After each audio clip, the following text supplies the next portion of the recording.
Un sofisticado profesor de una prestigiosa universidad y un sencillo vaquero de Texas se sientan juntos en un avión. El profesor cree que el vaquero es un blanco fácil. Para pasar el tiempo, podemos hacernos preguntas, le sugiere. Si usted no conoce la respuesta, me paga $5. Y si yo no conozco la suya, le pago 50. Muy bien, dice el vaquero. ¿Cuál es su pregunta? ¿Cuál es la distancia desde la Tierra a la Luna?, pregunta el profesor. El vaquero menea la cabeza, mete la mano en su bolsillo y le da al profesor $5. El profesor dice, muy bien, ahora la suya. ¿Qué sube una colina con 3 piernas y desciende con 4?, inquiere el vaquero. El profesor queda desconcertado, piensa, pero finalmente tiene que darle al vaquero $50. ¿Y cuál es la respuesta?, dice el profesor. Se encoge de hombros, mete la mano en su bolsillo y le da al profesor $5. Dios quiere que seamos inteligentes en cuanto al dinero, sin importar que posea una licenciatura o sea una persona común que intenta ganarse la vida. Él desea que seamos listos al hacer dinero, gastar dinero, ahorrar dinero e invertir dinero, y lo más importante, al dar nuestro dinero.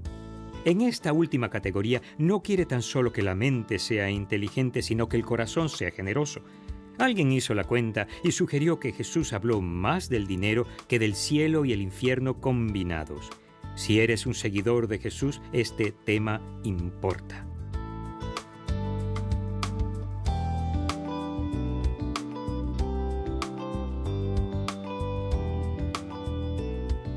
Esta es la pregunta clave. ¿Cómo uso mejor mis recursos para servir a Dios y a otros? Esta pregunta sugiere que no hablamos solo de dinero, sino de nuestros recursos y posesiones. Como aprendimos sobre la mayordomía, todo lo que somos y todo lo que tenemos le pertenece a Dios. Y aquí está la idea clave de esta semana. Doy de mis recursos para cumplir los propósitos de Dios. Solo alguien lleno del regalo de Dios para nosotros en Cristo querría comprometerse con esta práctica espiritual. Veamos el versículo clave y aprendámoslo de memoria. 2 de Corintios capítulo 8, versículo 7. Pero ustedes, así como sobresalen en todo, en fe, en palabras, en conocimiento, en dedicación y en su amor hacia nosotros, procuren también sobresalir en esta gracia de dar. Pablo le escribe a la iglesia en Corinto sobre comenzar una colecta para los creyentes que batallaban en la iglesia de Jerusalén. Ellos dieron al enterarse por primera vez de la necesidad, pero pararon. En vez de hacerlos sentir culpables, Pablo los desafía primero alentándolos. Les pide que así como sobresalen en otras cualidades, traten de sobresalir en esta gracia de dar. Noten que no dijo sobresalir en dar, sino en esta gracia de dar.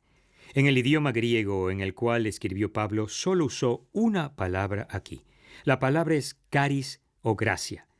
Dar es la esencia de la gracia. Fue lo que Cristo hizo por nosotros. En las primeras palabras del libro, Pablo escribe que Dios nuestro Padre y el Señor Jesucristo les concedan toda la gracia y paz. Esto es lo que Cristo hizo por nosotros, nos ofreció un regalo de gracia y ahora nosotros se lo ofrecemos a los demás. Para el seguidor de Jesús comprometido, dar tiene un sentido lógico. Hay una hermosa historia en el Antiguo Testamento cuando los israelitas sobresalieron en la gracia de dar. La historia se narra en Éxodo capítulo 35, comenzando en el versículo 4. Moisés ha sacado a los hijos de Israel de la esclavitud en Egipto por la poderosa mano de Dios.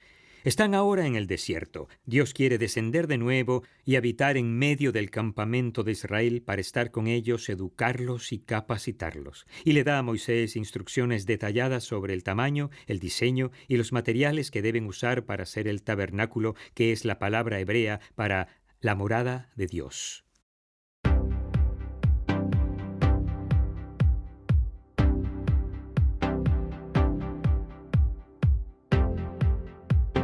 Después de escapar de la esclavitud en Egipto, los israelitas partieron hacia la tierra prometida. Mientras viajaban cerca del monte Sinaí, Dios le dio al líder de los israelitas, Moisés, mandamientos concretos acerca de las mejores maneras de vivir. Algunos de esos mandamientos trataban sobre la forma exacta en que los israelitas debían adorar a Dios, incluyendo dónde adorar. Durante algún tiempo, Moisés había levantado una tienda fuera del campamento de los israelitas, donde se encontraba con Dios cara a cara.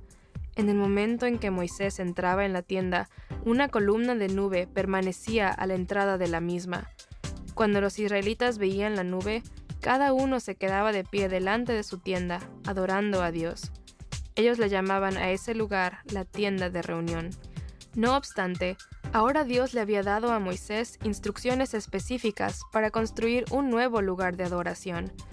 Por lo tanto, él reunió a todos los israelitas y les habló. «Esto es lo que el Señor les ordena», les dijo Moisés. «Tomen de entre sus pertenencias una ofrenda para el Señor».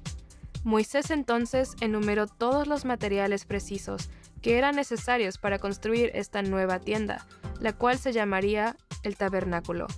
Les pidió a los israelitas que donaran voluntariamente los materiales necesarios de entre lo que ya poseían. Todo aquel que estuvo dispuesto llevó sus materiales como ofrendas a Dios. Llevaron joyas de oro, como aretes, anillos y ornamentos. Llevaron plata, bronce y madera. Llevaron lana colorida y lino, pieles de cabra y cuero, tal como Moisés había pedido. Los líderes de Israel también llevaron sus piedras preciosas y gemas. Utilizando estos materiales, diestros artesanos y obreros construyeron el tabernáculo. Por primera vez en sus vidas, los israelitas tenían un lugar específico donde podían reunirse para adorar a Dios y al que llevar sus sacrificios de animales, a fin de que los sacerdotes los ofrecieran en nombre de ellos.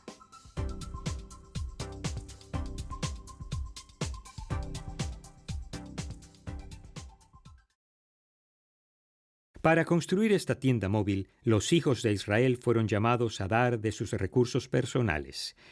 Moisés le dijo a toda la comunidad israelita, «Esto es lo que el Señor les ordena. Tomen de entre sus pertenencias una ofrenda para el Señor. Todo el que se sienta movido a hacerlo, presente al Señor una ofrenda». Notemos dos cosas en las instrucciones de Dios. Ellos debían dar de lo que tenían. Dios pidió una parte de lo que Él ya les había dado a ellos. Dios manda que den solamente si están dispuestos. Dios no necesita nuestras cosas para hacer su voluntad. Él quiere que nuestra voluntad esté unida a la suya para que podamos sumarnos a lo que está haciendo. Y eso es lo que sucedió. Vamos a retomar la historia en el versículo 20. Toda la comunidad israelita se retiró de la presencia de Moisés, y todos los que en su interior se sintieron movidos a hacerlo, llevaron una ofrenda al Señor para las obras en la tienda de reunión, para todo su servicio y para las vestiduras sagradas. El autor describe a las personas dispuestas como los que en su interior se sintieron movidos.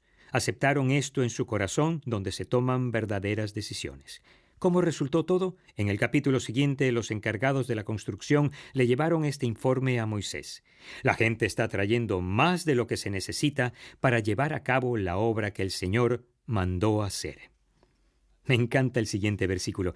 Entonces Moisés ordenó que corriera la voz por todo el campamento, que nadie, ni hombre ni mujer, haga más labores ni traiga más ofrendas para el santuario. De este modo, los israelitas dejaron de llevar más ofrendas, pues lo que ya habían hecho era más que suficiente para llevar a cabo toda la obra. ¿Cuán a menudo sucede esto? Te lo diré, cada vez que el pueblo de Dios tiene un corazón movido a cumplir los propósitos de Dios. Una de mis experiencias favoritas con este tipo de dar pasó cuando era pastor en Fort Worth, Texas.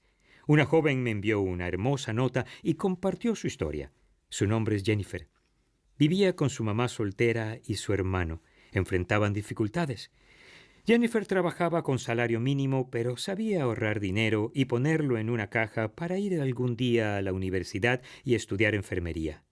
Un sábado, al llegar a casa del trabajo, fue a su caja oculta para descubrir que solo quedaban $10 de todo el dinero. Su hermano lo había tomado para drogas. Acudió a nuestra iglesia al día siguiente. Antes de salir de su auto en el estacionamiento, lloró sintiendo enojo y una sensación de pérdida. Entró y fue al centro de adoración. Esa mañana yo hablaba de estos mismos principios bíblicos en cuanto a dar. En ese momento decidió perdonar a su hermano y poner esos $10 en la ofrenda. Me escribió una carta solo para compartir su historia y decirme lo bien que se sentía. Decidí compartir su historia el domingo siguiente. Como Jennifer solo firmó con su nombre, no sabía quién era o cómo ponerme en contacto con ella. Después del primer servicio, varias familias se acercaron para hablar conmigo. Sus corazones fueron movidos por el espíritu de obediencia de Jennifer y querían pagar sus gastos universitarios por los 4 años. Compartí la misma historia en el segundo servicio y le pedí a la joven que había escrito esa carta que hablara conmigo después del culto. Jennifer estaba en ese servicio y vino a buscarme a mí cuando terminó el servicio. Cuando le di la noticia, ella casi se derrumba delante de mí. Avancemos. Jennifer terminó la universidad y los requisitos para ser enfermera.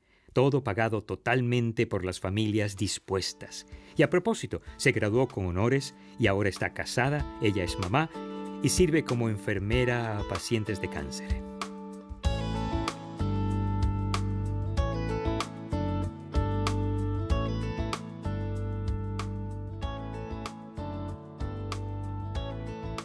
Creo que el mismo Dios que avivó los corazones de los santos que vagaban por el desierto sigue avivando corazones hoy con su gracia y sus oportunidades para cumplir sus propósitos. Tú y yo somos llamados a ser la persona cuyo corazón es avivado para cumplir los propósitos de Dios. Estoy seguro de que muchos ya están participando. ¡Qué bien se siente!, ¿verdad?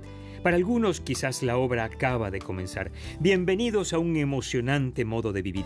Al embarcarte en este viaje, recuerda estas simples instrucciones. Tu disposición proviene de un corazón movido por los propósitos de Dios. Pablo refuerza este principio en el mensaje que les dio a los corintios sobre enviarles ofrendas a los que batallaban en Jerusalén. Cada uno debe dar según lo que haya decidido en su corazón, no de mala gana ni por obligación, porque Dios ama al que da con alegría. Muchos se sienten presionados a dar o culpables por no dar ni ofrendar suficiente. La presión y la culpa son emociones que no agradan a Dios. En cambio, la prioridad necesita ser en por qué nuestro corazón no está dispuesto ni movido. Da alegremente con un corazón con gratitud o no des nada. Esa es la clara instrucción de Dios. Dios ama al que da con alegría. Los recursos van más allá del dinero. En la recaudación para el tabernáculo en Éxodo no todos daban oro. Algunas mujeres con habilidad de coser hicieron cosas y las dieron como ofrenda. Quizás tu habilidad sea hornear, cortar el césped o poner a la disposición un dormitorio que tengas libre. Quizás tu regalo sea usar tu vehículo y gasolina para llevar a alguien a una cita semanal con el médico. Dios solo te pide que des de lo que tienes. Las posibilidades son interminables con un corazón dispuesto. Dar a otros fortalece tu intimidad en Cristo. Alguien dijo una vez, dímelo y lo olvido, muéstramelo y lo recuerdo, hazme participar y lo entiendo.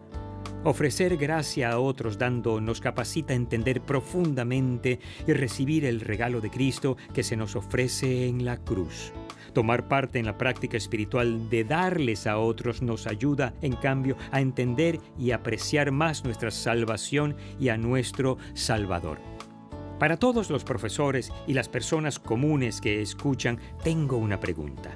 Si responden correctamente, dale $5 a una persona necesitada, que tiene 2 piernas y camina por todas partes con un corazón dispuesto a dar.